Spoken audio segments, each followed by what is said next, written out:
საქართველოს პრეზიდენტი გიორგი მარგველაშვილი და აზერბაიჯანის პრეზიდენტი ილჰამ ალიევი დღეს მარნეულში მცხოვრებ აზერბაიჯანელებს შეხვდნენ. შეხვედრა მარნეულის ჩაის სახლში გაიმართა. ილჰამ ალიევმა ყურადღება გაამახვილა ქართველებისა და აზერბაიჯანელების მეგობრობაზე და აღნიშნა, რომ ამ ორ ქვეყანას შორის ურთიერთობების კიდევ უფრო გაღრმავება მნიშვნელოვანია.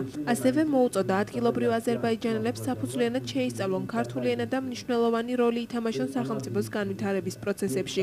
დამსწრეს საზოგადოებას სიტყვით მიმართა საქართველოს პრეზიდენტმა გიორგი მარგველაშვილმაც. მან მადლობა გადაუხადა მარნეულელ აზერბაიჯანელებს იმ წვლილისთვის, რაც მათ საქართველოს განვითარების პროცესში შეაქვთ. მან ასევე დადებითად შეაფასა ის ფაქტი, რომ ქართული ენის შესწავლის მსურველთა რიცხვი დღითიდღე იზრდება.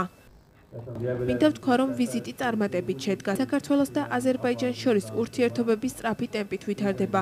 გუშინ ჩვენ ხელი მოვაწერეთ დეკლარაციას. დეკლარაციაში დეტალურადაა აღწერილი ყველა ის ასპექტი, რაც ჩვენს თანამშრომლობას ხელს შეუწყობს. ჩვენ თანამშრომლობის ხანგრძლივი ურთიერთობა გვაკავშირებს. დღეს საქართველო და აზერბაიჯანი როგორც ორი მეგობარი ქვეყანა ერთად ვითარდება და ჩვენი ურთიერთობები ასულია სტრატეგიულ თანამშრომლობის დონეზე. ვიზიტის ფარგლებში დღეს მარნეულში თქვენთან შესახვედრად მოვედი. დარწმუნებული ვარ, რომ თქვენი საქართველოში მოღვაწეობა დიდ როლს ითამაშებს საქართველო-აზერბაიჯანის ურთიერთობაში. საქართველოც და აზერბაიჯანიც მრავალეროვანი და მრავალი კონფესიით დასახლებული ქვეყნებია. ჩვენ ქვეყანაში მცხოვრები ადამიანები მშვიდ გარემოში ცხოვრობენ. ეს ჩვენი ქვეყნების წარმატებაა. ძალიან მიხარია, რომ დღეს ბატონ ილჰამთან ერთად ვარ, აქ თქვენთან ერთად.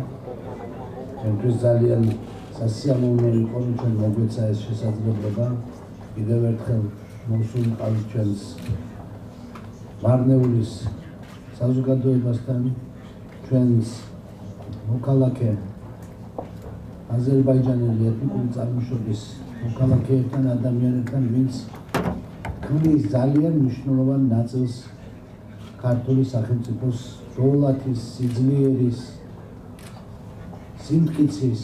პირველ რიგში უნებრივია მადლობას ვუხდი ამ რაიონის მცხოვრებლებს, ჩვენს აზერბაიჯანელებს იმ განსაკუთრებული წვლილისთვის, რაც შეგართ ქვეყნის განვითარებაში ერთის მხრივ და მეორეს მხრივ იმ წვლილისთვის, რაც შეგართ ქართველებისა და აზერბაიჯანელების მეგობრობაში.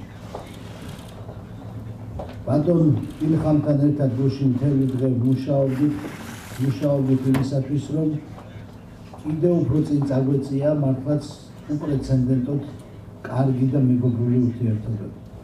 ქართულ-აზერბაიჯანული ურთიერთობები არის მაგალითი იმისა, როგორ ორმა ქვეყანამ შეიძლება ერთმანეთი გააძლიეროს.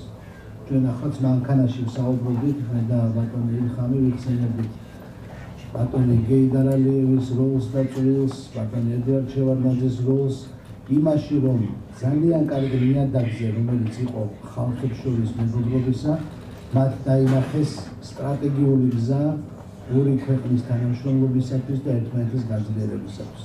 მართლაც ის, რასაც მათ ჩაუყარეს საფუძველი 20-25 წლის წინ, დღეს ხორცს შესხმულია და დღეს, როდესაც ჩვენ ქვეყნის ლიდერები ვსაუბრობთ, ჩვენ ხედავთ, რომ ჩვენმა წინა თაობებმა ძალიან სერიოზული გზა გაგვიყვანეს.